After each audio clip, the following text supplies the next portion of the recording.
గుడి లోపల ఉన్న మెయిన్ హుండీ. మనం గుడి లోపలికి వెళ్లిన తర్వాత దర్శనం పూర్తి చేసుకుని బయటకు వచ్చి మన ముడుపులన్నీ హుండీలో వేసి మన మొక్కులు చెల్లించుకుంటాం. అయితే ఈ దేవస్థానంలో అన్ని హుండీలు ఉన్నా మనకు మాత్రం మెయిన్ హుండీ ఒకటే కనిపిస్తుంది కదా. ఆ మెయిన్ హుండీ గురించి మీకు తెలుసా? అయితే తిరుమల తిరుపతి దేవస్థానంలో ఇప్పటి వరకే అన్నింటి స్థానాలు మారాయి.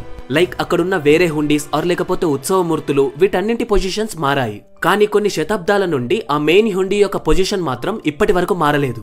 అండ్ ఇప్పటి వరకు గుడిలో పొజిషన్స్ మారనివి ఓన్లీ ఆ వెంకన్న స్వామి మూల విరాట్ అండ్ అలాగే ఈ మెయిన్ హుండీ మాత్రమే. అంతేకాకుండా అక్కడ అన్ని హుండీలు ఉన్న భక్తులు మాత్రం ఈ మెయిన్ హుండీలోనే ఎక్కువగా కానుకలు వేస్తారు. ఎందుకంటే ఈ మెయిన్ హుండీకి ఉన్న ఆకర్షణ శక్తి అలాంటిది. అయితే ఓన్లీ ఈ హుండీకి మాత్రమే ఇలా ఎందుకు ఇన్ని ప్రత్యేకతలు అంటే ఆదిశంకరాచార్యుల వారు ఈ హుండీ కిందనే శ్రీచక్రాన్ని ప్రతిష్ఠించారు అని గుడి పురాణాలు చెప్తున్నాయి. ఆదిశంకరాచార్యులు ఎవరు అంటే మన సనాతన ధర్మాన్ని కాపాడడానికి పుట్టిన ఒక మహాజ్ఞాని. ఈయన 8వ శతాబ్దానికి చెందినవారు. ఈయన సనాతన ధర్మాన్ని కాపాడడానికి అన్ని దేవాలయాల్లో శ్రీచక్రాలు ఆర్ ఇంకా వేరే చక్రాలను ప్రతిష్ఠించేవారు.